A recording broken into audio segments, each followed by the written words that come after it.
बच्चों, आज हम केमिकल काइनेटिक्स का सेकंड लेक्चर पढ़ेंगे। ठीक है, उसमें जो सबसे पहला टॉपिक पढ़ना है सेकंड लेक्चर में, उसका नाम है law of mass action. Law of mass action.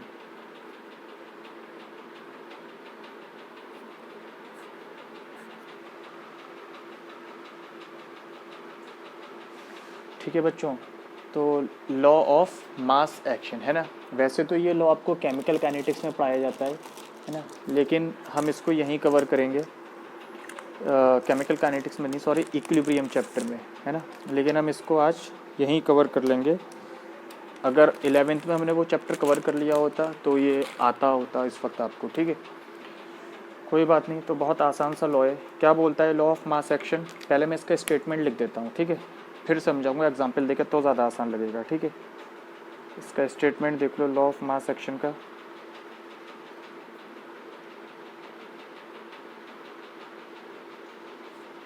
It is the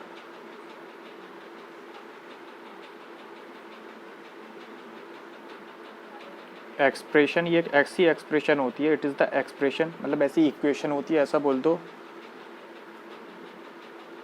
जो क्या कहती है, which says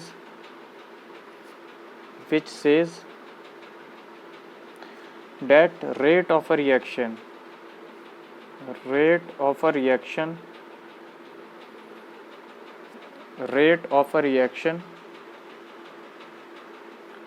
is directly proportional to, किसी भी रिएक्शन का जो रेट होता है वो किसके डायरेक्टली प्रोपोर्शनल होता है? is directly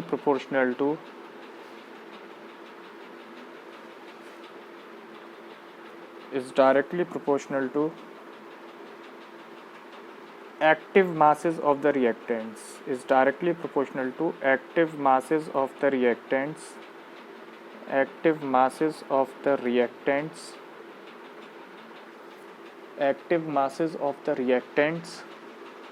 raised to the power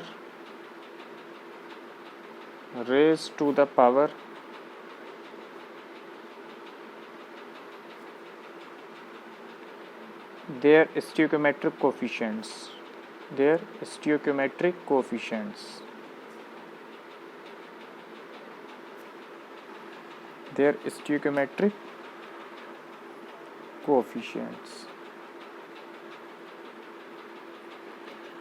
ठीक है,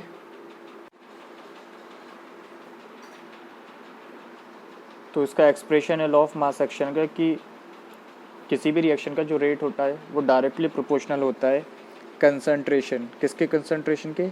रिएक्टेंट के कंसंट्रेशन के। किसी भी रिएक्शन में जो रिएक्टेंट्स इन्वॉल्व हैं, raise to the power their stoichiometric coefficients. ठीक है, एग्जांपल देता हूँ। मान लो कोई रिएक्शन है, जनरल रिएक्शन लिखता हूँ, एग्जांपल देता हूँ, N1A plus N2B plus N3C, ये मिलकर प्रोडक्ट बना रहा है, ABC। ठीक है, N1 moles, N2 moles, N3 moles. तो लॉ ऑफ मास एक्शन क्या बोलता है यहाँ पे? इस डेफिनेशन में एक्टिव मास जो वर्ड आ रहा है, इस एक्टिव मास का मतलब होता है कंसंट्रेशन या फिर प्रेशर, है ना। मतलब क्या बोलता है कि किसी भी रिएक्शन का जो रेट है वो किसके डायरेक्टली प्रोपोर्शनल है? रिएक्टेंट्स के कंसंट्रेशन के raise to the power their stoichiometric coefficients, है ना। तो मैं इस रिएक्शन के लिए रेट की एक्सप्रेशन क्या लिख सकता हूँ लॉ ऑफ मास एक्शन से? Rate will be equal to, rate is directly proportional to active masses of the reactants, reactant का एक्टिव मास और ए का एक्टिव मास का मतलब ए का concentration, raise to the power its stoichiometric coefficient. A का coefficient कितना है? N1, साथ में बी का कंसंट्रेशन मल्टीप्लाइड बाई उसका कोफिशिएंट, साथ में सी का कंसंट्रेशन और उसके पावर में आ जाएगा उसका कोफिशिएंट। तो लॉ ऑफ मास एक्शन का शॉर्ट में अगर मैं कंक्लूड करूं तो एक्सप्रेशन ये होता है कि किसी भी रिएक्शन का जो रेट होता है वो डायरेक्टली प्रोपोर्शनल होता है एक्टिव मास के। एक्टिव मास मतलब कंसंट्रेशन के रिएक्टेंट्स के। तो देखो 3 रिएक्टेंट्स हैं ABC, तो तीनों के कंसंट्रेशन को मल्टीप्लाई कर दो तो रेट उन्हीं के डायरेक्टली प्रोपोर्शनल होगा, और उन कंसंट्रेशन की पावर कितनी रेज कर दो जो उनका स्टोइकियोमेट्रिक कोफिशिएंट आ रहा है। ठीक है, तो ये rate law of mass action का एक्सप्रेशन होता है। ठीक है, अगर यहाँ पे नंबर ऑफ रिएक्टेंट सिर्फ 2 होते जैसे ए और बी, तो हम कंसंट्रेशन ऑफ ए की power n1 into concentration of B की पावर n2, है ना, ये लिख देते, रेट इज़ डायरेक्टली प्रोपोर्शनल। अच्छा, जब मैं यहाँ पे ये प्रोपोर्शनलिटी का साइन हटाऊंगा तो एक कांस्टेंट आएगा, तो rate will be equal to K concentration of A की power n1 concentration of B की power n2 concentration of C की पावर n3। इस एक्सप्रेशन को, ये जो फाइनल एक्सप्रेशन बनी, ये है लॉ ऑफ मास एक्शन, है ना। तो लॉ ऑफ मास एक्शन क्या बोलता है, किसी भी रिएक्शन का जो रेट होता है वो डायरेक्टली प्रोपोर्शनल होता है concentration of the reactants raise to the power their stoichiometric coefficients. जो भी कोफिशिएंट होंगे वो पावर में रेज हो जाते हैं उस इंडिविजुअल रिएक्टेंट के, ठीक है। यहाँ पे ये जो के जो कांस्टेंट आया है बच्चों, ये जो के जो कांस्टेंट आया है इसको हम बोलते हैं रेट कांस्टेंट। इसको हम क्या बोलते हैं, रेट कांस्टेंट, है ना। इसके बारे में फर्दर अभी आगे बात करेंगे, अभी फ़िलहाल ये ध्यान रखो, इस के को हम क्या बोलते हैं, रेट कांस्टेंट। ये किसी भी रिएक्शन के लिए कांस्टेंट रहता है एट अ पर्टिकुलर टेम्परेचर, है ना। अभी बस इतना ध्यान रखना है, ये किसी भी रिएक्शन के लिए हर रिएक्शन का अपना रेट कांस्टेंट होगा, लेकिन एट अ पर्टिकुलर टेम्परेचर। अगर टेम्परेचर बदल दोगे तो रेट कांस्टेंट भी बदल देगा। मतलब रेट कांस्टेंट हमें ये बताता है कि greater will be the rate constant, greater will be the rate. के की वैल्यू जितनी ज़्यादा होगी उतना ज़्यादा रेट होगा। तो अगर दो रिएक्शन हैं, एक का रेट कांस्टेंट K1 है और एक का रेट कांस्टेंट K2 और K1 is greater than K2, तो जाहिर सी बात है पहली वाली रिएक्शन का रेट यानी R1 will be greater than R2, है ना। एक्टिव मास का मतलब क्या होता है, कंसंट्रेशन या फिर प्रेशर। अगर गैसियस रिएक्शन हो रहा है तो कंसंट्रेशन की जगह हम प्रेशर भी लेते हैं, और अगर लिक्विड फेज में रिएक्शन हो रहा है तो हम कंसंट्रेशन लेते हैं, है ना। गैस के लिए हम प्रेशर मेजर करते हैं, ठीक है। तो ये तो है लॉ ऑफ मास एक्शन, है ना। जैसे मैं एक जनरल रिएक्शन के लिए लिख देता हूँ तुम्हारी प्रैक्टिस के लिए। मान लो मैं एक रिएक्शन दूँ 2A + 3B goes to C, 2A + 3B goes to C। तो लॉ ऑफ मास एक्शन से तुम इसका मुझे रेट का एक्सप्रेशन लिख कर दिखाओ, तो तुम क्या लिखोगे, rate will be equal to K, reactants यहाँ पे क्या क्या है, ए और बी, तो कंसंट्रेशन ऑफ ए की पावर उसका stoichiometric coefficient 2 into concentration of B की पावर उसका स्टिक्योमेट्रिक कोफिशिएंट 3। तो ये मैं कहाँ से लिख पा रहा हूँ, लॉ ऑफ मास एक्शन से, ठीक है, लॉ ऑफ मास एक्शन से, ठीक है। चलो, अब क्या होता है, इस रिएक्शन को अगर मैं इस इक्वेशन को देखूं तो मुझे देखकर ऐसा लगेगा, इसका मतलब किसी भी इस रिएक्शन के लिए जो रेट है वो ए की कंसंट्रेशन के स्क्वायर के साथ वेरी करता है और बी की कंसंट्रेशन के क्यूब के साथ वेरी करता है। यानी मुझे क्या आइडिया लग रहा है कि अगर मैं ए की कंसंट्रेशन डबल कर दूं तो रेट 4 टाइम्स हो जाएगा, फॉर एग्जांपल अगर बी की डबल कर दूं तो रेट 8 टाइम्स हो जाएगा, क्योंकि 2 का क्यूब हो जाएगा। मतलब मैं ये पता लगा पा रहा हूँ कि अगर मैं रिएक्टेंट्स की कंसंट्रेशन बदलूँ तो रेट कैसे चेंज हो रहा है इस एक्सप्रेशन से, है ना। लेकिन प्रैक्टिकली जब कोई रिएक्शन की स्टडी की गई तो ये पाया गया कि ज़रूरी नहीं है कि जो स्टिक्योमेट्रिक कोफिशिएंट्स हैं उस वही पावर में जा रहे हों। मतलब ज़रूरी नहीं है कि इसी सेम रिएक्शन के लिए एक ही कंसंट्रेशन के स्क्वायर के साथ वेरी हो रहा हो रेट। ऐसा भी हो सकता है यहाँ पावर 2 की जगह 2.5 आ रही हो, या 2 ही आ रही हो, या 1.5 आ रही हो, या कोई और पावर हो। तो लॉ ऑफ मास एक्शन जो है ना बच्चों, ये थ्योरेटिकल कॉन्सेप्ट है। ये लॉ ऑफ मास एक्शन कैसा कॉन्सेप्ट है, थ्योरेटिकल। मतलब एक्सपेरिमेंटली कोई डेटा कलेक्ट नहीं किया गया, बस एक सर्टेन लॉ है, तो ये थ्योरेटिकल कॉन्सेप्ट पे बेस्ड है ना। ये क्या बोल देता है कि किसी भी रिएक्शन का जो रेट है वो कंसंट्रेशन के डायरेक्टली प्रोपोर्शनल होता है रिएक्टेंट के raise to the power their stoichiometric coefficient. लेकिन जब प्रैक्टिकली देखा गया कि एक ही कंसंट्रेशन पहले कुछ थी फिर वेरी करवाई तो रेट क्या फ़र्क आया, तो वो ज़रूरी नहीं है किसी भी रिएक्शन के लिए कि वो उसी हिसाब से वेरी कर रहा हो जो पावर स्टिक्योमेट्रिक कोफिशिएंट के हिसाब से आई है। हो सकता है यहाँ पे ए के साथ क्यूब हो रहा हो और बी के साथ स्क्वायर हो रहा हो एक्चुअल में, यानी एक्सपेरिमेंटली, है ना। तो एक्सपेरिमेंटली देखा गया कि ज़रूरी नहीं है पावर स्टिक्योमेट्रिक कोफिशिएंट वाली ही हो सकता है कि पावर कोई दूसरी हो, है ना।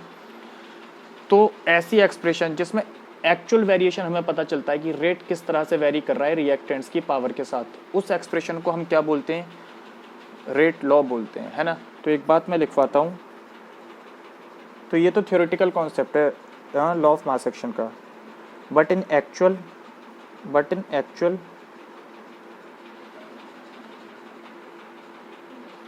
में क्या होता है, रेट ऑफ रिएक्शन मे और मे नॉट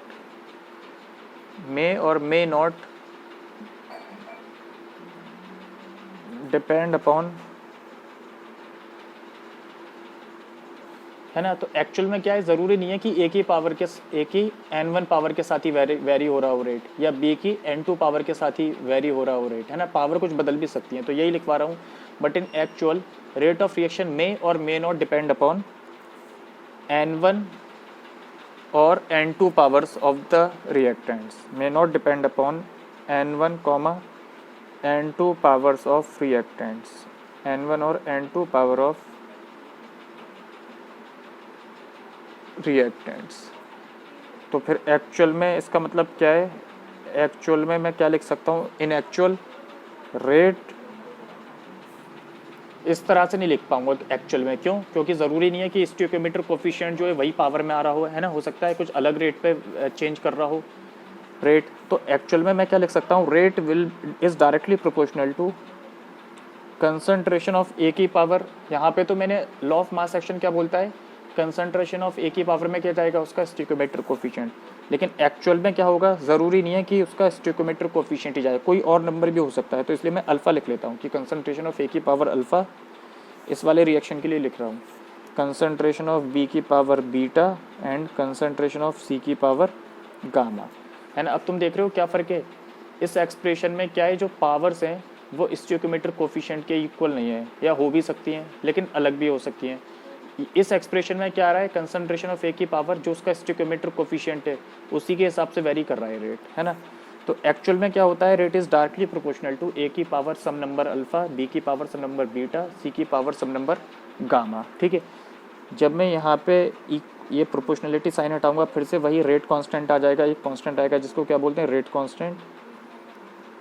ए की पावर अल्फ़ा, बी की पावर बीटा, सी की पावर गामा, ये एक्सप्रेशन होता है। इस एक्सप्रेशन को हम क्या बोलते हैं, रेट लॉ। इस एक्सप्रेशन को बच्चों हम क्या नाम देते हैं, रेट लॉ। मतलब मैं क्या बोल सकता हूँ कि रेट लॉ एक ऐसा एक्सप्रेशन है जो हमें ये बताता है कि रेट किस हिसाब से वेरी कर रहा है जब मैं रिएक्टेंट्स के कंसंट्रेशन को बदल रहा हूँ, raise to the power their any number, raise to the power any number. और वो नंबर हो भी सकता है कि स्टोइकोमेट्र कोफिशिएंट के इक्वली आ जाए, और हो भी सकता है कि स्टोइकोमेट्र कोफिशिएंट के इक्वल ना आए। मतलब चांसेस भी हैं कि अल्फा n1 के इक्वल हो सकता है, बीटा n2 के इक्वल हो सकता है, गामा n3 के इक्वल हो सकता है, लेकिन ज़रूरी नहीं है। तो एक्चुअल वेरिएशन जो दिखाता है रिएक्टेंट्स की कंसंट्रेशन के साथ, ऐसे एक्सप्रेशनों को हम क्या बोलते हैं, रेट लॉ। और हम स्टोइकोमेट्री देखकर जो एक्सप्रेशन लिखते हैं सिंपली, तो उसको हम क्या बोलते हैं, law of mass action, law of mass action. तो एग्जाम में तुम्हारे ऐसे पूछ सकता है कि रेट लॉ कौन सी एक्सप्रेशन होती है, तो लिख लो, मैं बोल देता हूँ, तुम लोग लिख लेना। Rate law is the expression which expresses the rate of reaction, which expresses the rate of reaction in terms of molar concentration of the reactants, in terms of molar concentration of the reactants, each term raised to the power some number, raised to the power some number which may or may not be same as that of stoichiometric coefficients, है ना। तो एक ऐसी expression है rate law जिसमें rate किसके terms में express करते हैं हम, रिएक्टेंट्स की कंसंट्रेशन के टर्म्स में, with each term raised to the power some number which may or may not be equal to stoichiometric coefficients, ठीक है। तो ये बात बहुत इंपॉर्टेंट है ना, ये बात बहुत इंपॉर्टेंट है। तो ध्यान रखना, कभी भी मैं रेट लॉ डायरेक्ट नहीं लिख सकता रिएक्शन को देख के। क्यों? क्योंकि मुझे यही नहीं पता होगा कि ए की क्या पावर लिखूंगा मैं। लेकिन लॉ ऑफ मास एक्शन, अगर मेरे पास एक बैलेंस्ड केमिकल इक्वेशन है तो लॉ ऑफ मास एक्शन तो मैं आसानी से लिख लूँगा। Rate will be equal to K, A की पावर उसका स्टोइकोमेट्रिक कोफिशिएंट, बी की पावर उसका स्टोइकोमेट्रिक कोफिशिएंट जो भी रिएक्टेंट है, और सी की पावर उसका स्टोइकोमेट्रिक कोफिशिएंट। लेकिन ये वाली एक्सप्रेशन, रेट लॉ की एक्सप्रेशन, मैं कभी भी डायरेक्ट नहीं लिख सकता रिएक्शन को देखकर, बैलेंस्ड रिएक्शन को देखकर। क्यों? क्योंकि मुझे नहीं पता कि एक्चुअल में जो उसका स्टोइकोमेट्रिक कोफिशिएंट है वही पावर में आएगा या कोई अलग नंबर आ रहा होगा, है ना। तो रेट लॉ ध्यान रखना है, रेट लॉ कभी भी मैं डायरेक्ट देखकर नहीं लिख सकता।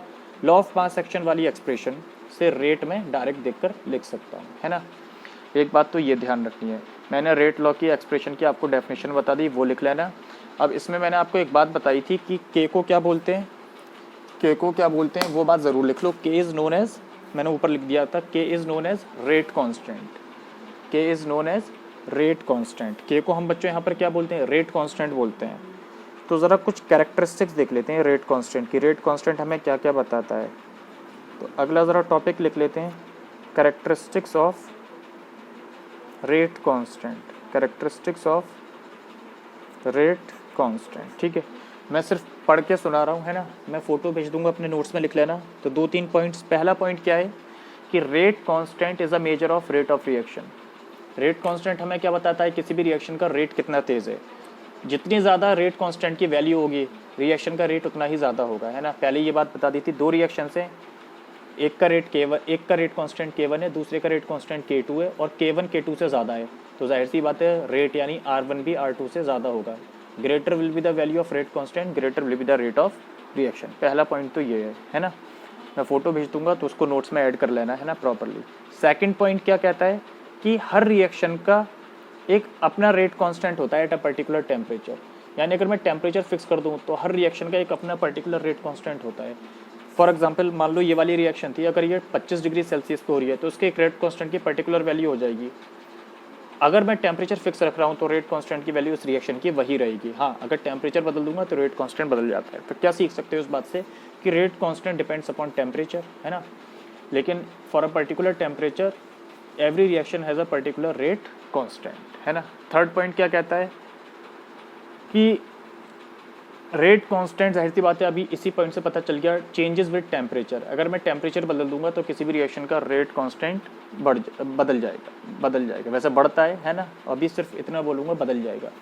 तो rate constant depends upon temperature, on changing the temperature rate constant changes. ठीक है। फोर्थ पॉइंट क्या बोल सकता हूँ कि rate constant does not depend upon concentration of the reactants. Reactants की कंसंट्रेशन क्या ली गई है इनिशियल, रेट कांस्टेंट उस पर डिपेंड नहीं करता है ना। ये पॉइंट ज़रा ध्यान रखना। रेट कांस्टेंट के की वैल्यू डिपेंड नहीं करती कि हमने कंसंट्रेशन कितनी ली थी, ए की किस कंसंट्रेशन से शुरुआत की थी, बी की किस कंसंट्रेशन से शुरुआत की थी, या सी की किस कंसंट्रेशन से शुरुआत की थी, है ना। तो ध्यान रखना, रेट कांस्टेंट रिएक्टेंट्स की कंसंट्रेशन के पे डिपेंड नहीं करता या उनके साथ वेरी नहीं करता, है ना। और लास्ट पॉइंट, फिफ्थ पॉइंट है, रेट कांस्टेंट की यूनिट कैसे डिसाइड करेंगे। रेट की यूनिट तो सबको पता है, मोल पर litre second, mole litre inverse second inverse, है ना। रेट कांस्टेंट की वैल्यू कैसे डिसाइड करते हैं, तो अभी फिफ्थ पॉइंट सिर्फ इतना ध्यान रखो कि रेट कांस्टेंट की जो यूनिट होती है वो रिएक्शन के ऑर्डर पर डिपेंड करती है। अब रिएक्शन का ऑर्डर क्या होता है वो हम आगे पढ़ेंगे। फिलहाल बस एक बात ध्यान रखनी है कि the unit of rate constant depends upon order of the reaction, ठीक है। तो इतनी बात आपको ध्यान रखनी है। ये कुछ पॉइंट्स थे रेट कांस्टेंट के रिगार्डिंग, है ना। तो कैरेक्टरिस्टिक में यहाँ 5 पॉइंट आ जाएंगे, 4-5 लाइन छोड़ देना बस, है ना। वो मैं फोटो भेज दूंगा, तब नोट्स में ऐड कर लेना, ठीक है। चलो, तो हमने लॉ ऑफ मास एक्शन सीखा, वो हम डायरेक्टली रिएक्शन लेकर ही लिख सकते हैं, रेट इक्वल टू के। और रेट लॉ डायरेक्ट नहीं लिख सकते, रेट लॉ के लिए हमें पता होना चाहिए कि अल्फ़ा क्या है, बीटा क्या है, गामा क्या है, या जो भी पावर्स है ना। रेट लॉ एक ऐसा एक्सप्रेशन होता है जो हमें बताता है कि रेट रिएक्टेंट्स की कंसंट्रेशन के किस पावर के साथ वेरी कर रहा है एक्चुअल में, है या एक्सपेरिमेंटली। तो रेट लॉ एक्सपेरिमेंटली मेजर करते हैं, क्या फ़र्क है। रेट लॉ हम कैसे मेजर करते हैं, रेट लॉ की एक्सप्रेशन कैसे बनाते हैं, एक्सपेरिमेंटली। कैसे, एक्चुअल में एक्सपेरिमेंट करके, देखकर पता नहीं लगा सकते। लेकिन लॉ ऑफ मास एक्शन को हम देखकर ही बना सकते हैं, ये वाली एक्सप्रेशन, है ना। कोएफिशिएंट्स को पावर में ले जाओ रिएक्टेंट्स की, बस, समझ रहे हो। लेकिन रेट लॉ की एक्सप्रेशन को हम सिर्फ एक्सपेरिमेंटली पता लगा सकते हैं, कभी भी देख कर नहीं लिख सकते, है ना, जब तक हमें अल्फा बीटा गामा नहीं पता कि किस पावर के साथ वेरी कर रहा है।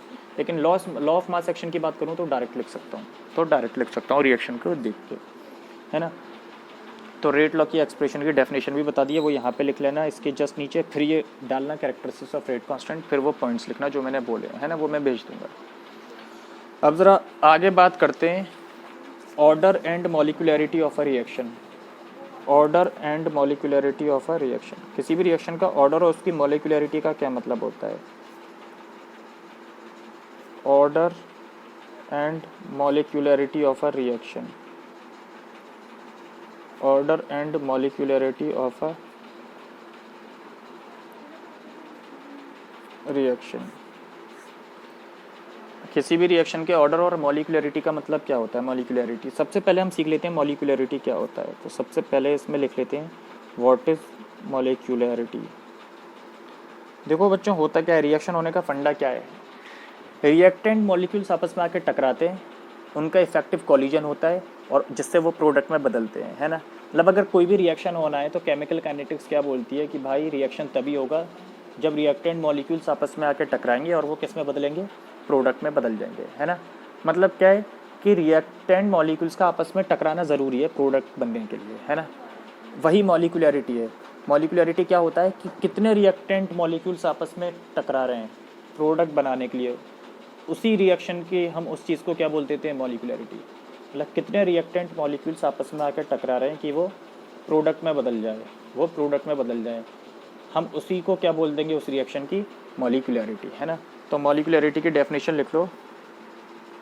It is defined as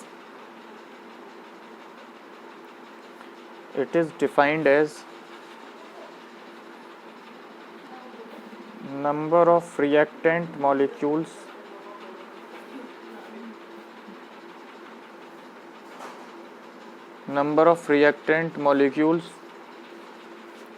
colloiding, जो आपस में टकरा रहे हैं, number of reactant molecules colloiding in a single step,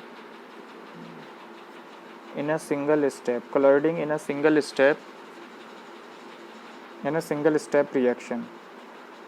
कितने रिएक्टेंट मॉलिक्यूल्स आपस में टकरा रहे हैं, किस टाइप के रिएक्शन में, सिंगल स्टेप रिएक्शन। ऐसी रिएक्शन जो एक स्टेप में हो रही हो, जिसको हम और क्या बोलते हैं, सिंगल स्टेप रिएक्शन को एलिमेंट्री रिएक्शन। दो तरीके की रिएक्शन होती हैं, कॉम्प्लेक्स जो मल्टीपल स्टेप होती हैं, मतलब जिसमें कुछ इंटरमीडिएट रिएक्शंस भी होते हैं, और एक होती हैं सिंगल स्टेप या एलिमेंट्री रिएक्शंस। तो it is defined as the number of reactant molecules colliding in a single step reaction या फिर elementary reactions to form products. तो कितने रिएक्टेंट मॉलिक्यूल्स आपस में टकरा रहे हैं प्रोडक्ट बनाने के लिए एक एलिमेंट्री रिएक्शन में, वही उसकी क्या हो जाएगी, मॉलिक्यूलरिटी। डायरेक्ट देखकर पता लगा सकते हैं किसी भी रिएक्शन की मॉलिक्यूलरिटी क्या है। बताता हूँ। तो मॉलिक्यूलरिटी के बेसिस पे कुछ रिएक्शन ऐसे डिफाइंड होते हैं।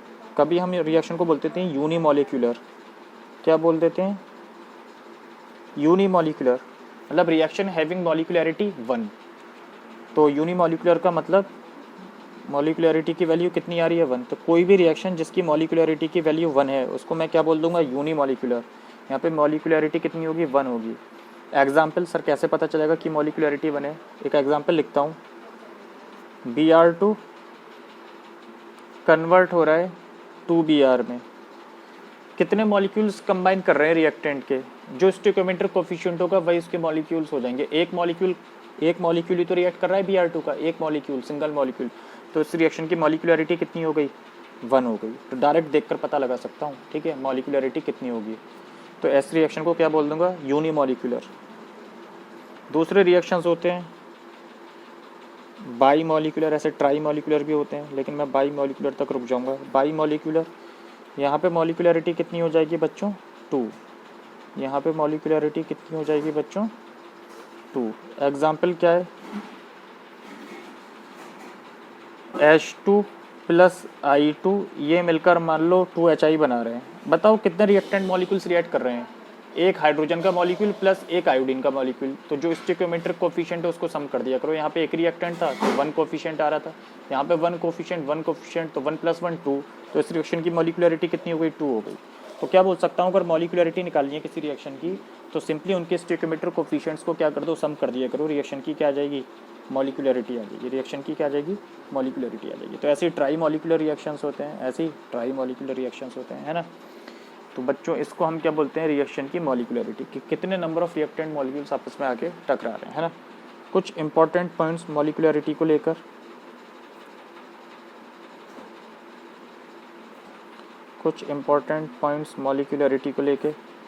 तो पहला पॉइंट तो बच्चों ये ध्यान रखना, मॉलिक्यूलरिटी एक थ्योरेटिकल कॉन्सेप्ट है। मतलब हम बिना देखे मॉलिक्यूलरिटी बता सकते हैं, प्रैक्टिकली इसकी कोई कैलकुलेशन नहीं होती, प्रैक्टिकली कोई मतलब नहीं है मॉलिक्यूलरिटी का। ये एक थ्योरेटिकल कॉन्सेप्ट है। कैसा कॉन्सेप्ट है, थ्योरेटिकल कॉन्सेप्ट है ना। It is a theoretical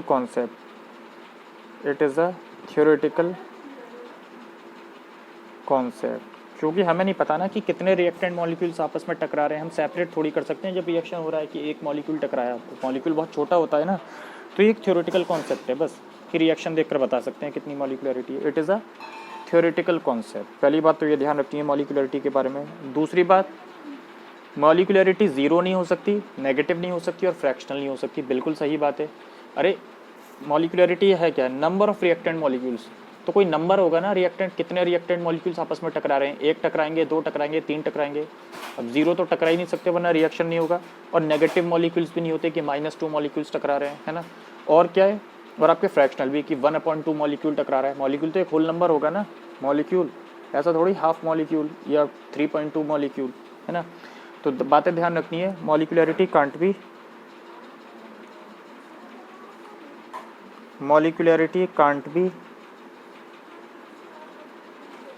be zero, ये ज़ीरो नहीं हो सकती, नेगेटिव नहीं हो सकती और फ्रैक्शनल नहीं हो सकती और इन्फिनिटी भी नहीं हो सकती, है ना। तो molecularity can't be zero, negative, fractional और इन्फिनिटी। तो ये चीज़ें याद रखना है ना। मॉलिक्यूलरिटी कभी भी ज़ीरो, फ्रैक्शनल या इन्फिनिटी या नेगेटिव नहीं हो सकती, ठीक है। तीसरा पॉइंट, मॉलिक्यूलरिटी कभी भी 3 से ज़्यादा नहीं हो सकती। Molecularity can't be greater than 3, can't be greater than 3, है ना। वजह क्या होती है, मॉलिक्यूलरिटी है क्या कि number of reactant molecules which are colliding with each other. तो जब मॉलिक्यूलरिटी 3 से ज़्यादा हो जाती है, इसका मतलब 4 मॉलिक्यूल मान लो आपस में टकरा रहे हैं, तो वो कॉलिजन उनके बीच में इफेक्टिव नहीं हो पाता है। मतलब जब नंबर ऑफ मॉलिक्यूल्स जो आपस में टकरा रहे हैं वो बढ़ते हैं ना, तो कॉलिजन क्या होता है, मॉलिक्यूल्स के बीच में इफेक्टिव नहीं हो पाता है, यानी वो उनका ज़्यादा एरिया कॉन्टैक्ट नहीं आ पाता जब वो एक दूसरे के क्लोज आके टकरा रहे हैं, है ना। क्योंकि नंबर ऑफ मॉलिक्यूल्स बढ़ गए तो इफेक्टिवली नहीं टकरा पाते एक दूसरे से। कोई एक दूसरे को अप्रोच कर रहा था, तीसरे ने आके टक्कर मार दी, तो कॉलिजन्स इफेक्टिव नहीं हो पाते, है ना। तो क्या ध्यान रखना है कि जनरली किसी भी रिएक्शन की मॉलिक्यूलरिटी 3 से ज़्यादा नहीं आती है। अगर 3 से ज़्यादा आ जाए तो समझ जाओ कि वो एक सिंगल स्टेप रिएक्शन है ही नहीं, वो मल्टीपल स्टेप रिएक्शन है ना। वो मल्टीपल स्टेप रिएक्शन है। तो ध्यान रखना कि molecularity can't be greater than 3, है ना। क्योंकि अगर 3 से ज़्यादा हो जाती है तो मतलब कॉलिजन्स इफेक्टिव नहीं रहते, है ना, कॉलिजन्स प्रॉपर नहीं होते। सही है। एक बात और, अगर तुम मॉलिक्यूलरिटी की डेफिनेशन देखो क्या लिखवाया है, इन अ सिंगल स्टेप रिएक्शन। मतलब मॉलिक्यूलरिटी का मतलब ही कौन से रिएक्शन के लिए एग्जिस्ट करता है, ऐसे रिएक्शंस के लिए जो सिंगल स्टेप में हो रहे हैं। कभी भी मॉलिक्यूलरिटी जब भी आए तो वो सिंगल स्टेप रिएक्शंस के लिए डिफाइंड होती है। कोई ऐसा रिएक्शन जो एक से ज़्यादा स्टेप्स में हो रहा है उसके लिए हम मॉलिक्यूलरिटी डिफाइन नहीं कर सकते ओवरऑल रिएक्शन की। तो एक बात ध्यान रखना, इस बात को लिखवा देता हूँ। 4th पॉइंट, ये थ्योरेटिकल चीज़ें हैं, है ना, तो ये डायरेक्ट थ्योरेटिकल सवाल आ सकता है इस पर कोई। Molecularity has no meaning for complex reaction. Molecularity has no meaning for complex reaction, यानी एक ऐसा रिएक्शन जो 4-5 स्टेप्स में हो रहा है, तुम मुझसे पूछो सर इस पूरे ओवरऑल रिएक्शन की मॉलिक्यूलरिटी क्या होगी, मैं नहीं बता सकता। हाँ, अगर तुम उसमें से किसी सिंगल स्टेप की मॉलिक्यूलरिटी पूछो तो मैं देखकर बता दूंगा कि 1 है या 2 है। तो ओवरऑल रिएक्शन की, ओवरऑल कॉम्प्लेक्स रिएक्शन की मॉलिक्यूलरिटी का कोई मतलब नहीं होता। तो molecularity has no meaning for complex reaction, for complex reaction. Molecularity has no meaning for complex reaction, ठीक है। अच्छा, इसमें एक बात ये आती है कि ऐसे रिएक्शन, मैं बता देता हूँ इस बात को, है ना, बस डिस्कस कर रहा हूँ, आगे यूज़ करेंगे। कभी कभी क्या होता है, एक रिएक्शन एक से ज़्यादा स्टेप्स में होगा तो हर रिएक्शन का रेट अलग होता है। मान लो एक रिएक्शन ओवरऑल 4 स्टेप्स में हो रहा है, तो ज़रूरी नहीं है कि हर स्टेप सेम रेट पर हो रहा हो, कोई स्टेप जल्दी भी हो सकता है, कोई स्टेप स्लो भी हो सकता है। तो ध्यान रखना, किसी भी रिएक्शन का रेट कॉम्प्लेक्स रिएक्शन के लिए, यानी ऐसा रिएक्शन जो एक से ज़्यादा स्टेप्स में हो रहा है, तो ऐसे रिएक्शन का रेट जो एक से ज़्यादा स्टेप्स में हो रहा है वो डिपेंड करता है स्लोएस्ट स्टेप पे। यानी ऐसा स्टेप जो सबसे स्लो हो रहा है उस पर डिपेंड करता है किसी भी रिएक्शन का रेट, है ना। ये बात ध्यान रखनी है कि rate of a reaction depends upon slowest step for a complex reaction, for a complex reaction. तो इस पॉइंट को ज़रा ध्यान रखना, rate of a reaction, rate of a reaction depends upon slowest step. ये ऑर्गेनिक केमिस्ट्री में थोड़ा सा मैंने बताया था, है ना। Rate of a reaction depends upon slowest step, है ना। अगर एक कॉम्प्लेक्स रिएक्शन है जो एक से ज़्यादा स्टेप्स में हो रहा है तो उस रिएक्शन का रेट किस पर डिपेंड करेगा, स्लोएस्ट स्टेप पे। Rate of a reaction depends upon slowest step for a complex reaction, for a complex reaction, ठीक है, फॉर अ कॉम्प्लेक्स रिएक्शन, है ना। ऐसे स्टेप को जो सबसे धीरे हो रहा हो, अब क्योंकि रेट उसी पे डिपेंड करता है तो उस स्टेप को और क्या नाम दे सकते हैं, रेट डिटरमाइनिंग स्टेप। तो मैं क्या बोल सकता हूँ, जो स्लोएस्ट स्टेप होता है वो रेट डिटरमाइनिंग स्टेप होता है। तो अगला पॉइंट ये लिख लो कि slowest step is the rate determining step. Slowest step is the rate determining step.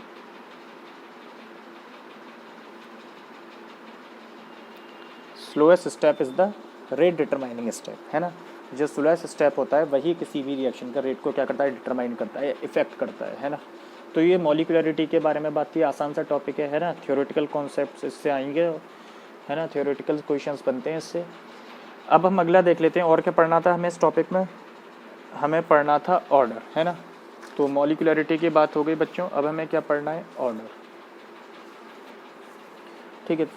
तो सेकंड टॉपिक हमें पढ़ना था, इसमें जो हेडिंग डलवाई थी ऑर्डर ऑफ रिएक्शन। किसी भी रिएक्शन के ऑर्डर का मतलब क्या होता है, तो ऑर्डर ऑफ रिएक्शन। तो जो रेट लॉ की एक्सप्रेशन है, जैसे मान लो रेट लॉ समझ के, ऐसी एक्सप्रेशन जिसमें एक्चुअली या एक्सपेरिमेंटली हमें पता चले कि रेट कंसंट्रेशन की किस पावर के साथ वेरी हो रहा है, एक्सपेरिमेंटली, है ना, स्टोइकियोमेट्री के हिसाब से नहीं, वो तो क्या हो जाएगा, लॉ ऑफ मास एक्शन, है ना। तो रेट लॉ में जो भी पावर्स आती हैं, जैसे अल्फा बीटा गामा थी ना, अभी हमने देखा था, उन पावर्स का सम कर दो, वो उस रिएक्शन का ऑर्डर मिल जाएगा, वो उस रिएक्शन का क्या मिल जाएगा, ऑर्डर मिल जाएगा। तो ऑर्डर ऑफ रिएक्शन का मतलब क्या है, देखो मैं लिख रहा हूँ, sum of powers of all concentration terms, sum of powers of all concentration terms included in the rate law expression, included in rate law। तो अगर तुम्हें एग्जाम में पहले ही से उसने दे दिया कि एक रिएक्शन दे दिया और बोल दिया इसका रेट लॉ ये है, रेट लॉ की एक्सप्रेशन दे रखी है, तो जैसे अभी हमने पीछे क्या देखी थी, रेट लॉ की एक्सप्रेशन, उसी को ले लेता हूँ। Rate will be equal to K, A की पावर मैंने अल्फ़ा लिखी थी एक रिएक्शन के लिए, बी की पावर मैंने बीटा लिखी थी, और सी की पावर मैंने क्या लिखी थी, गामा लिखी थी। याद करो, एक रिएक्शन ये लिया था पीछे, है ना, देख लेना। तो ये रेट लॉ की एक्सप्रेशन थी। अब मुझसे पूछा जाए कि रिएक्शन का ऑर्डर क्या है, तो क्या है, sum of powers of all the concentration terms, of all the concentration terms, sum of powers of all the concentration terms included in the rate law. तो ए की कंसंट्रेशन है, बी की कंसंट्रेशन है, सी की कंसंट्रेशन है, तो rate law में जो भी कंसंट्रेशन टर्म्स उनकी पावर को ऐड कर दो, मुझे रिएक्शन का क्या मिल जाएगा, ऑर्डर मिल जाएगा। तो सिंपल सी बात है, अगर मुझे रेट लॉ दे रखा है और ऑर्डर निकालना है तो बहुत सिंपल है, बस वो पावर्स को ऐड कर दो, यानी alpha plus beta plus gamma, ये इस रिएक्शन का क्या हो जाएगा, ऑर्डर हो जाएगा। अगर मैं तुमसे ये पूछूं कि ओवरऑल ऑर्डर क्या है रिएक्शन का, ये ओवरऑल ऑर्डर है, ओवरऑल ऑर्डर, तो तुम बोलोगे sir alpha plus beta plus gamma. मैं बोलूँ ए के रिस्पेक्ट में ऑर्डर क्या है, तो तुम्हारा आंसर होगा अल्फ़ा। मैं बोलूँ बी के रिस्पेक्ट में ऑर्डर क्या है, तो तुम्हारा आंसर होगा बीटा। मैं बोलूँ कि तुमसे सी के रिस्पेक्ट में ऑर्डर बताओ, तो आंसर क्या होगा, गामा। तो कभी कभी इंडिविजुअल ऑर्डर्स भी पूछ सकता है कि ए के रिस्पेक्ट में क्या है, बी के रिस्पेक्ट में और सी के, तो उनकी पावर ही हो जाएगी, ठीक है। ऑर्डर के बारे में कुछ इंपॉर्टेंट पॉइंट्स ध्यान रखने हैं, क्या कि ऑर्डर हम डायरेक्ट देख कर नहीं बता सकते, है ना, रिएक्शन देख कर नहीं बता सकते, एक्सपेरिमेंटली पता लगाते हैं ऑर्डर, एक्सपेरिमेंट्स करके, है ना। ये नहीं कि स्टोइकियोमेट्रिक कोएफिशिएंट देखा वही पावर लगा दी, फिर वो ऑर्डर नहीं होगा, वो तो लॉ ऑफ मास एक्शन हो जाएगा, वो रेट लॉ की एक्सप्रेशन नहीं होगी, ठीक है। तो पहली बात तो ये कि order is experimentally determined quantity, order is experimentally determined quantity, यानी ऐसी क्वांटिटी है जो एक्सपेरिमेंट के थ्रू ही पता लगा सकते हैं। तो order is experimentally determined quantity, ऐसी क्वांटिटी जो एक्सपेरिमेंट के थ्रू पता लगाई जाए, पहली बात तो ये, ठीक है। दूसरी बात क्या है, ऑर्डर हमारा जीरो भी हो सकता है, नेगेटिव भी हो सकता है, फ्रैक्शनल भी हो सकता है, लेकिन इन्फिनिटी ये भी नहीं हो सकता। मॉलिक्यूलरिटी का क्या था कि ना वो जीरो हो सकती थी, ना नेगेटिव, ना फ्रैक्शनल और ना इन्फिनिटी। लेकिन ऑर्डर के बारे में क्या है, ये जीरो हो सकता है, फ्रैक्शनल भी हो सकता है और नेगेटिव भी हो सकता है। तो order can be zero, negative, fractional, but can't be infinity, ये भी नहीं हो सकता, है ना, बट कांट बी इन्फिनिटी, ठीक है। और ऑर्डर 3 से ज़्यादा भी हो सकता है, मॉलिक्यूलरिटी भले ही 3 से ज़्यादा ना पॉसिबल हो, लेकिन ऑर्डर हो सकता है, order can be greater than 3, order can be greater than 3। लेकिन हाई ऑर्डर रिएक्शन जनरली क्या होते हैं, ज़्यादा पाए नहीं जाते, है ना। लेकिन पॉसिबल है, order can be greater than 3, ठीक है। तो ये बात ध्यान अब देखो ऑर्डर हमें बताता क्या है, ऑर्डर हमें ये बताता है, जैसे मैं बोलूँ कि एक ही रिस्पेक्ट में ऑर्डर 2 है, तो इसका मतलब क्या हो गया, अगर मैं एक ही कंसंट्रेशन को डबल कर दूँ तो रेट 4 टाइम्स हो जाएगा, है ना। अगर बाकी सारी कंसंट्रेशन को कांस्टेंट रख रहा हूँ और एक ही मैं कंसंट्रेशन को डबल कर दूँ तो रेट 4 टाइम्स हो जाएगा। तो ऑर्डर हमें क्या बताता है, ऑर्डर हमें ये बताता है कि रेट किस हिसाब से वेरी कर रहा है, रिएक्शन की कंसंट्रेशन के साथ, रिएक्शन की कंसंट्रेशन के साथ, ठीक है। ये है ऑर्डर ऑफ द रिएक्शन, ठीक। तो ये हमने ऑर्डर का मतलब देख लिया। ऑर्डर से मतलब हमें ये पता चल जाता है कि अगर मैं रिएक्टेंट्स की कंसंट्रेशन को बदल रहा हूँ तो रेट किस हिसाब से वेरी कर रहा है, स्क्वायर के साथ, क्यूब के साथ, है ना, कोई भी पावर हो सकती है। चलो, तो इस पे जनरली ऐसे सवाल आ सकते हैं कि वो बोल दे कि एक ही रिस्पेक्ट में ऑर्डर 2 है, तो अगर मैंने एक ही कंसंट्रेशन को डबल कर दिया तो रेट कितना हो जाएगा, तो 2 की पावर 2 4 टाइम्स हो जाएगा। इस तरह के सवाल आ सकते हैं, है ना। अगला एक टॉपिक है कि मैंने अभी आपको जैसे बताया था कि रेट कांस्टेंट की जो यूनिट है वो किस पे डिपेंड करती है, ऑर्डर पे डिपेंड करती है ना, कि रिएक्शन का ऑर्डर क्या है। 0 ऑर्डर रिएक्शन है, फर्स्ट ऑर्डर मतलब ऑर्डर 1 है, सेकंड ऑर्डर मतलब ऑर्डर 2 है। तो अगला टॉपिक देख लेते हैं हम, units of rate constant, units of rate constant.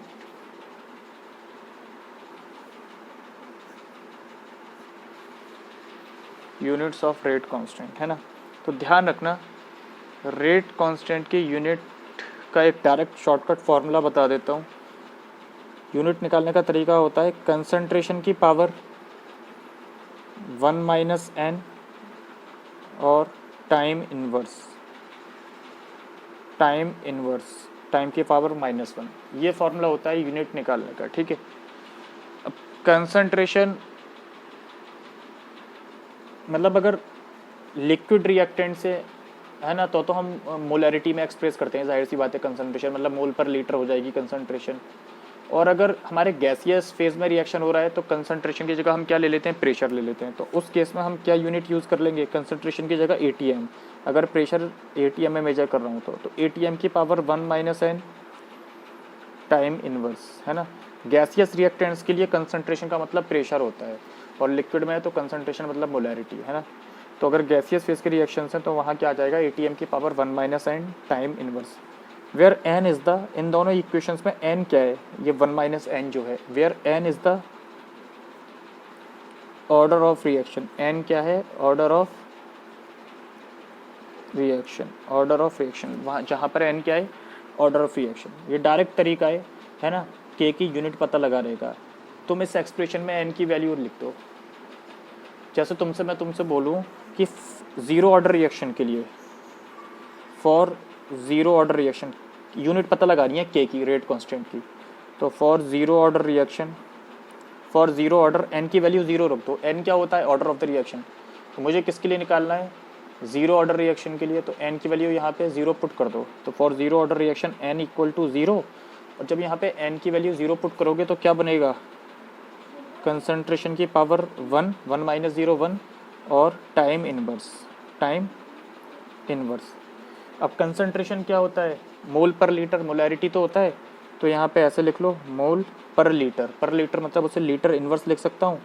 तो मोल लीटर इनवर्स की पावर, ओवरऑल पावर कितनी है 1, और टाइम मतलब सेकंड मान लो, तो S इनवर्स, सेकंड मतलब टाइम को सेकंड में लिख रहा हूँ तो S लिख लिया। और कंसंट्रेशन मोल पर लीटर होता है, लीटर पर लीटर मतलब लीटर को ऊपर ले जाऊँगा तो लीटर इनवर्स, तो मोल लीटर इनवर्स की पावर 1। तो क्या निकल के आ रही है यूनिट, मोल की पावर 1 मतलब mole litre inverse second inverse. ये हमारी किसकी यूनिट आ गई, के की। कौन से रिएक्शन के लिए, 0 ऑर्डर रिएक्शन के लिए, है ना। कई बार ऐसे सवाल आ चुके हैं, अब तो कम हो गए, कि रेट कांस्टेंट की डायरेक्ट वो यूनिट दे देगा, तो तुमसे बोलेगा ऑर्डर क्या था, है ना। तो तुम इस तरह से यहाँ पे रख लेना। For example first order reaction के लिए, for first order reaction, for first order reaction n की वैल्यू कितनी रख दो, 1 रख दो, n will be equal to 1। तो 1 रख दोगे, 1 माइनस 1 0, तो ये तो पूरा 1 ही हो गया, सिर्फ टाइम इनवर्स रह गया, और टाइम मतलब सेकंड, तो सेकंड इनवर्स, ठीक है। ये यूनिट हो जाएगी रेट कांस्टेंट की for first order reaction, for second order reaction, for second order reaction. ये मैं कंसंट्रेशन मोल पर लीटर के टर्म्स में निकाल रहा हूँ। सारी यूनिट यहाँ पे क्या हो जाएगा, जैसे जीरो ऑर्डर के लिए एन को जीरो रख दिया तो ATM time inverse second inverse, है ना, ये गैसियस फेज रिएक्शंस के लिए हो जाएगा। फॉर सेकंड ऑर्डर के लिए एन की वैल्यू कितनी रख दो इस एक्सप्रेशन में, 2 रख दो, 1 - 2 -1। कंसंट्रेशन मतलब मोल लीटर इनवर्स की पावर -1 और टाइम इनवर्स मतलब सेकंड इनवर्स। अब ब्रैकेट खोल दो तो मोल इनवर्स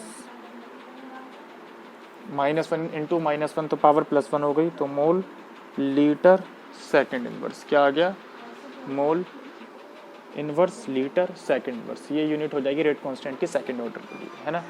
तो ऐसे हम रेट कांस्टेंट की यूनिट पता लगा सकते हैं। याद है मैंने एक पॉइंट लिखवाया था कि unit of rate constant depends upon order, तो यही मतलब होता है। ये डायरेक्ट फार्मूला है, कंसंट्रेशन की power 1 - n time inverse, n where n is the order of reaction.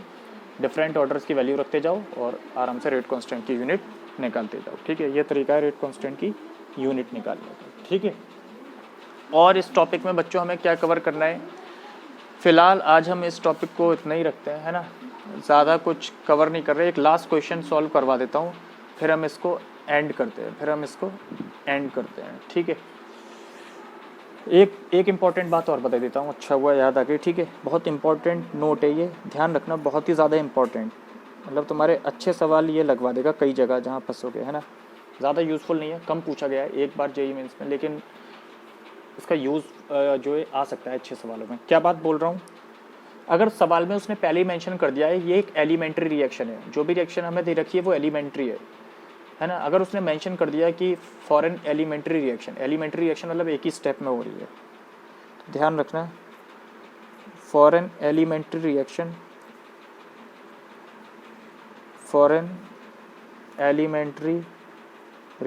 Elementary मतलब रिएक्शन मतलब जो एक स्टेप में हो रही हो। Rate law expression is same as that of expression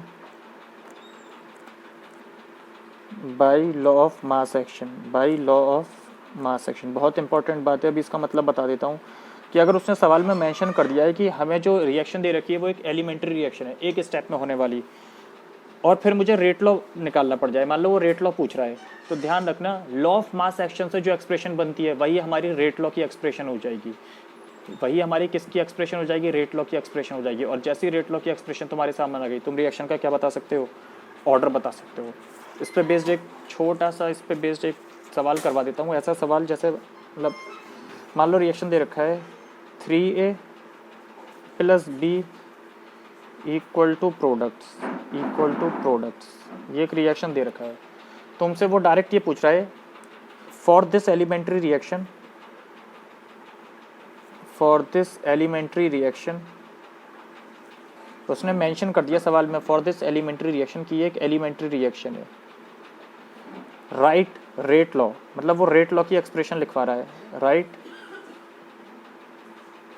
rate law, क्या लिख दो, रेट लॉ लिख दो। तुम कहोगे सर रेट लॉ की एक्सप्रेशन तो एक्सपेरिमेंटली पता लगा पाते हैं, ऐसी यहाँ पे ऐसा कुछ आएगा रेट लॉ की, rate will be equal to K, reactants क्या हैं ए और रिएक्टेंट्स क्या हैं B, raise to the power some stoichiometric some numbers जो अल्फा और बीटा, मान लो अल्फा और बीटा एक ही रिस्पेक्ट में अल्फा, सर क्योंकि अल्फा और बीटा आपने बताया था कि हम एक्सपेरिमेंटली पता लगाते हैं, है ना, तो मैं डायरेक्ट देखकर नहीं लिख सकता।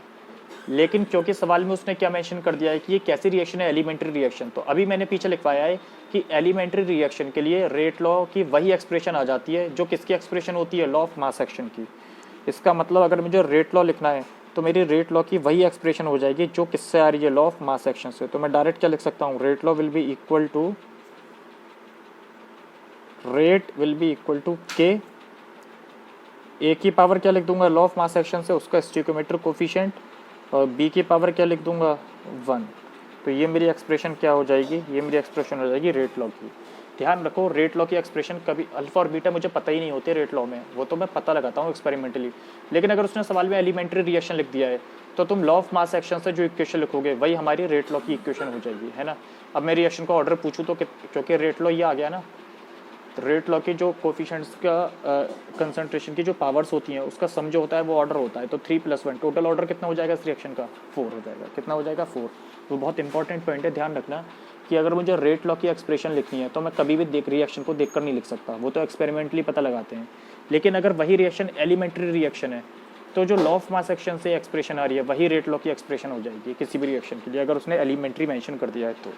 ठीक है, एक ये बात बतानी थी। एक लास्ट हम न्यूमेरिकल सॉल्व कर लेते हैं, फिर आज के इस लेक्चर को एंड करते हैं। ये भी बहुत इंपॉर्टेंट क्लास है न्यूमेरिकल्स आने की, ऑर्डर पता लगाना। तो टॉपिक का नाम डालो, इसमें हम एक न्यूमेरिकल करेंगे,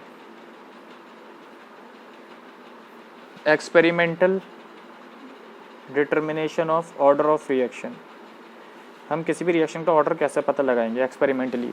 तो एक्सपेरिमेंटल डिटर्मिनेशन ऑफ, अभी मैंने बोला था ना कि हम रेट लॉ की एक्सप्रेशन या ऑर्डर जो है एक्सपेरिमेंटली पता लगाते हैं। अगर रेट लॉ की एक्सप्रेशन आ जाएगी तो बस पावर्स का सम कर दो, ऑर्डर आ जाएगा, बात खत्म।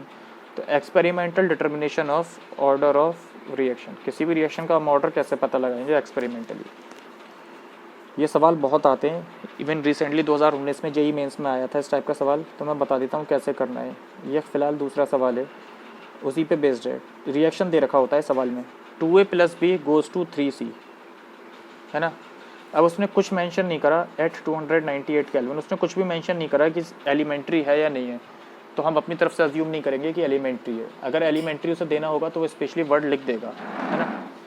अब 3-4 एक्सपेरिमेंट करे गए, तो यहाँ पे मैं एक्सपेरिमेंट नंबर लिख रहा हूँ। ये हो गया मेरा experiment number 1, experiment number 2, experiment number 3, experiment number 4। यहाँ पे लिख रहा हूँ मैं कंसंट्रेशन ऑफ ए, ये सारा डेटा सवाल में दे रखा है, कंसंट्रेशन ऑफ बी, और यहाँ पे दे रखा है rate of formation of C, rate of formation of C, C का रेट ऑफ फॉर्मेशन दे रखा है। ठीक है, 3 कॉलम दे रखे हैं सवाल में। ए का कंसंट्रेशन पहले एक्सपेरिमेंट में 0.1 था, बी का 0.1 था, और रेट ऑफ फॉर्मेशन ऑफ सी था 4 × 10⁻⁻⁴। दूसरे एक्सपेरिमेंट में ये 0.3 कर दिया है, 0.1, 0.2, 0.3, ऐसे सवाल बहुत आते हैं। 0.3 ये सारा डेटा गिवन होगा, 0.4। ध्यान देना मैं सवाल को अप्रोच कैसे कर रहा हूँ, और ऐसे ही करना होता है, फिक्स तरीका है। ठीक है, 4 × 10⁻⁻⁴, 8 × 10⁻⁻⁴। ठीक है, ये डेटा दे रखा है। जब भी ऐसा सवाल दे रखा हो सबसे पहले तो तुम्हें नहीं पता ऑर्डर क्या है। सवाल में क्या है कि ऑर्डर बताना है, सवाल में क्या पूछा है, ऑर्डर बता दो, है ना। तो तुम्हें कुछ नहीं पता, तो तुम एक बात लिख सकते हो कि हमें नहीं पता सर ऑर्डर क्या है, तो तुम रेट लो अपनी तरफ से अल्फ़ा बीटा के टर्म्स में लिख लो कि rate will be equal to K, rate of reaction will be equal to K. Reactants क्या है, ए और बी, तो ए की पावर सम अल्फ़ा अननोन अपनी तरफ से मान लो, और बी की पावर सम नंबर बीटा अपनी तरफ से मान लो। अगर एग्जाम में यही एलिमेंट्री रिएक्शन दे देता तो ए की पावर 2 आती, बी की पावर 1 आती, मतलब रेट जो लॉ ऑफ मास एक्शन से आ रहा है तो सेम लिख देता। अब मुझे नहीं पता ऑर्डर क्या है, तो मैं अननोन लिख रहा हूँ ये रेट लॉ की एक्सप्रेशन कि rate will be equal to K, A की पावर अल्फ़ा और बी की पावर बीटा। मुझे नहीं पता अल्फ़ा और बीटा क्या है, अल्फ़ा बीटा पता चल गया तो ऑर्डर पता लग जाएगा, यही मुझे पता लगाना है। एक बात ध्यान दो, और क्या होता था, rate will also be equal to, ऐसे भी तो लिख सकते थे जो पहले हमने सीखा था, -1/2 del A by del T, this will be equal to -del B by del T, है ना। ये भी तो तरीका था, रेट ये सब रेट ही तो है। This will also be equal to +1/3 del C by del T, ये भी तो लिख सकता हूँ, है ना। इसका मतलब ये रेट, ये तो मुझे पहले से लिखना आता था ये और ये पार्ट, बस इसमें ये और ऐड कर दिया क्योंकि रेट इसके भी इक्वल होता है ना, रेट लॉ की एक्सप्रेशन से, और ये तो मैं लिख ही सकता हूँ।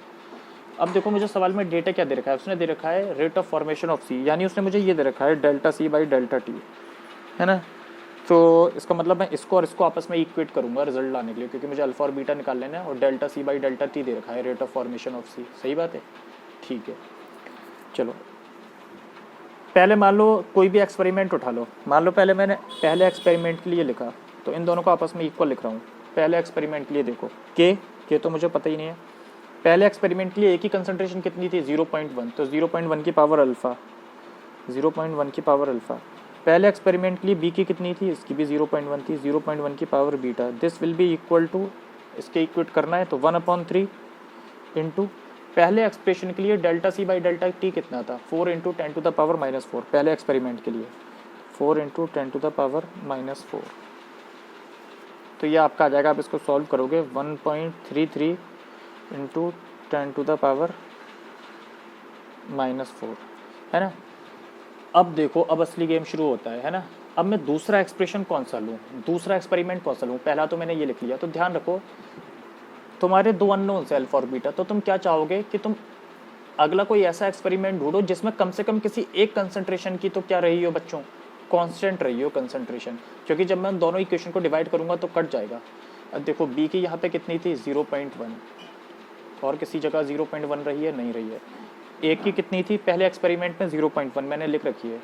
अब ढूंढो और कौन से एक्सपेरिमेंट में एक ही 0.1 थी कंसंट्रेशन, तीसरे एक्सपेरिमेंट में। अभी मैं बताता हूँ। तो तुम अब तीसरे एक्सपेरिमेंट के लिए सेम एक्सप्रेशन लिखो, ये वाली कि तीसरे एक्सपेरिमेंट में एक की कंसंट्रेशन कितनी है 0.1, 0.1 की पावर अल्फ़ा। तीसरे एक्सपेरिमेंट में बी की कंसंट्रेशन कितनी है 0.3 की power beta. This will be equal to 1/3। तीसरे एक्सपेरिमेंट के लिए रेट कितना था फॉर्मेशन का, 4 इंटू 10 टू द पावर -4, तो 4 इंटू 10 टू द पावर -4। फिर से ये कितना आ जाएगा 1.33 into 10 to the power -4। Sir आपने तीसरा ही एक्सपेरिमेंट की क्यों एक इक्वेशन तीसरे वाले के ही क्यों बनाई, ये वाली इक्वेशन, वजह क्या है। जब मैं अब इस इक्वेशन को और इस इक्वेशन को डिवाइड करूंगा तो ये तो दोनों नंबर कट जाएंगे, जिससे अल्फा तो मेरा गायब ही हो जाएगा, सिर्फ एक ही अननोन रह जाएगा बीटा, सिर्फ बीटा अननोन रह जाएगा, क्योंकि ये तो इक्वल है ना। तो उससे फ़ायदा क्या होगा, एक अननोन है एक इक्वेशन है, आसानी से सॉल्व कर लूँगा। अगर मैं इसको भी कोई ऐसा एक्सप्रेशन ले लेता, मान लो ये ले लेता, तो ना अल्फा ही कट पाता ना बीटा ही कट पाता, तो सवाल हो नहीं पाता, समझ रहे हो। तो हमेशा क्या काम करो, किसी भी एक रिएक्टेंट की लिख लो, फिर अगले एक्सप्रेशन ऐसे देखो जिसमें किसी भी एक रिएक्टेंट की कांस्टेंट रही हो। तो यहाँ पे मुझे पहले के लिए तीसरा वाला ऐसा मिल गया था जिसमें एक ही कंसंट्रेशन क्या रही है कांस्टेंट। अब इस इक्वेशन को इस इक्वेशन से डिवाइड कर दो, सबसे पहले तो यही करना है। तो डिवाइडिंग, ये मान लो फर्स्ट है, ये मान लो सेकंड है, डिवाइडिंग फर्स्ट बाई सेकंड, तो के से के कैंसिल हो जाएगा, ये भी कैंसिल हो जाएगा, और 0.1/0.3 तो ये आएगा 1/3 की पावर बीटा, है ना। This will be equal to, ये भी दिस 1 ही बचेगा, है ना। तो यहाँ से मैं क्या लिख सकता हूँ 3 की power beta, this will be equal to 1। अब मुझे बताओ बीटा कितना होना चाहिए, बीटा 0 होना चाहिए, किसी भी नंबर की पावर 0 1 आता है, तो बीटा यहाँ से कितना आ जाएगा 0, है ना। इसका मतलब बी के रिस्पेक्ट में ऑर्डर कितना है 0 आ गया, तो एक पार्ट तो सॉल्व हो गया, बीटा पता चल गया, है ना, बीटा मुझे पता चल गया, चलो बहुत बढ़िया। अब अगला कुछ ऐसा ढूंढ लो जहाँ पे अगर हो सके तो पहला काम तो करना है जहाँ पे बी कट जाए, मतलब दिस अपॉन दिस कर लो। दूसरे और तीसरे एक्सपेरिमेंट का रेशियो ले लो। दूसरे और तीसरे एक्सपेरिमेंट के लिए अगर ये एक्सप्रेशन लिखोगे तो देखो बी का कंसंट्रेशन कांस्टेंट है, तो ये कैंसिल हो जाएगा, है ना। यहाँ पे रेशियो हमारा बन जाएगा, ठीक है, अल्फ़ा आ जाएगा हमारा कैलकुलेट करके जब हम करेंगे, ठीक है। अब जो है सेम एक्सप्रेशन हम सेकंड एक्सपेरिमेंट और थर्ड एक्सपेरिमेंट के लिए लिख लेंगे। उससे फ़ायदा क्या होगा, यहाँ पे बीटा का कंसंट्रेशन कांस्टेंट रहा है तो ये वाला टर्म खुद ही कट जाएगा, सिर्फ अल्फ़ा रह जाएगा, तो अल्फ़ा कैलकुलेट कर लेते, लिख लेता हूँ। तो मान लो सेकंड एक्सपेरिमेंट के लिए लिखता हूँ, ठीक है। तो रेट मतलब के सेकंड एक्सपेरिमेंट में एक की कंसंट्रेशन कितनी थी 0.3 की पावर अल्फ़ा, और बी की कितनी थी, बी की भी 0.3 थी, 0.3 की power beta. This will be equal to second experiment में rate of formation of C कितना था 1.2, तो यहाँ पे लिख लूँगा 1/3 into 1.2 into 10 to the power -3, ठीक है। और ऐसे थर्ड एक्सपेरिमेंट के लिए अगर लिखूँ तो के थर्ड एक्सपेरिमेंट में एक ही कंसंट्रेशन कितनी थी 0.1 की पावर अल्फ़ा, बी की कितनी थी 0.3 की power beta. This will be equal to 1/3 dc/dt कितना है थर्ड के लिए 4 इंटू 10 टू द पावर -4, ठीक है। अब इन दोनों इक्वेशन को जब तुम डिवाइड करोगे दिस अपॉन दिस, तो ये कट जाएगा, सही बात है, के से के कैंसिल, क्यों आ जाएगा 3 की power alpha. This will be equal to, देखो कितना आएगा, ये आएगा तुम्हारा 4 इंटू 3, जब तुम इन दोनों को डिवाइड करोगे तो देखो तुम्हारा आंसर 3 आएगा, ठीक है, 3 आएगा, है ना, 3 आएगा। तो उससे होगा क्या तुम्हारा alpha 3 to the power alpha 3 है, मतलब अल्फ़ा यहाँ से कितना हो सकता है, सिंपल सी बात है, अल्फ़ा 1 होना चाहिए, अल्फ़ा 1 होना चाहिए। तो यहाँ से अल्फ़ा कितना आ गया, 1 आ गया। तो अल्फ़ा भी पता चल गया, बीटा भी पता चल गया। तो तुम्हारा रेट लॉ क्या हो जाएगा, rate will be equal to K A की पावर 1 बी की पावर 0। ओवरऑल ऑर्डर कितना हो जाएगा, अल्फ़ा प्लस बीटा 1 प्लस 0 मतलब 1, बी के रिस्पेक्ट में ऑर्डर 0, ए के रिस्पेक्ट में ऑर्डर 1, ठीक है।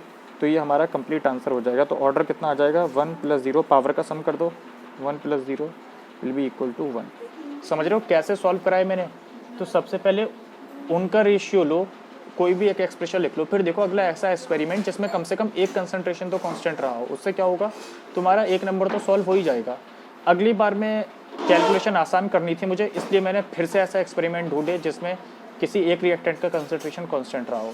सेकंड बार में तुम्हारी चॉइस है, तुम किसी को भी लेके सॉल्व कर सकते हो, क्योंकि एक तो नंबर तुम्हारा आ ही चुका है ना।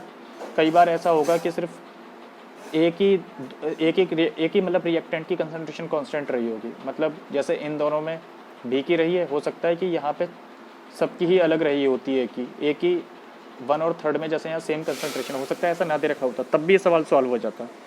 बस कम से कम एक रिएक्टेंट ऐसा होना चाहिए जिसकी कंसंट्रेशन किसी 2 एक्सपेरिमेंट में क्या रही है, सेम रही है ना। तो जिससे एक नंबर तुम्हारा आ जाता है अल्फा और बीटा में से, फिर दूसरा तो तुम सिंपली रेशियो लेके सॉल्व कर सकते हो। ये तरीका रहता है ऑर्डर निकालने का ऐसे सवालों का, ठीक है। शुरू में थोड़ा सा लेंथी लगेगा, मैं इसको तुम्हें कई बार ऐसा पॉसिबल होगा मुँह ज़बानी करवा सकता हूँ इन्हीं क्वेश्चंस को, है ना, डायरेक्ट देखकर, लेकिन उसके लिए थोड़ी सी इम्प्रूव्ड स्किल्स चाहिए। पहले ऐसे निकालना सीखो, लग रहा है ये तुम्हें इतनी कैलकुलेशन है ना, बहुत आसान है, 1-2 बार अप्रोच करोगे तो बन जाएगा, ठीक है। थोड़ा लेंथी तो है, ये मैं मानता हूँ थोड़ा सा लेंथी है ना, लेकिन एग्जाम में ऐसा आ चुका है ना। 3 एक्सपेरिमेंट्स दे देगा 2 की जगह अगर किसी कॉम्पिटिशन में आ रहा है, लेकिन करवाएगा ज़रूर, ठीक है। आते हैं ऐसे सवाल। तो आज के हमने लेक्चर में ऑर्डर निकालना सीख लिया, कुछ क्वेश्चंस मैं भेज दूंगा, है ना, जिसको तुम सॉल्व कर लेना, आसान से क्वेश्चंस बहुत। फिर अगली क्लास में हम एक टॉपिक है जो अभी मैंने फ़िलहाल यहाँ पढ़ाना चाहिए छोड़ दिया है, कि अगर कोई कॉम्प्लेक्स रिएक्शन है तो उसका ऑर्डर कैसे निकालते हैं, वो मैं इस चैप्टर के सबसे लास्ट में पढ़ाऊँगा बिल्कुल अलग से, है ना, छोटा सा टॉपिक है। तो कल हम देखेंगे डिफरेंट ऑर्डर्स के रिएक्शंस को अलग अलग पढ़ना है। तो कल से हम शुरू करेंगे 0 ऑर्डर रिएक्शंस, यानी ऐसी रिएक्शंस जो 0 ऑर्डर की है, ठीक है। ओके बच्चों, खुदा हाफिज़।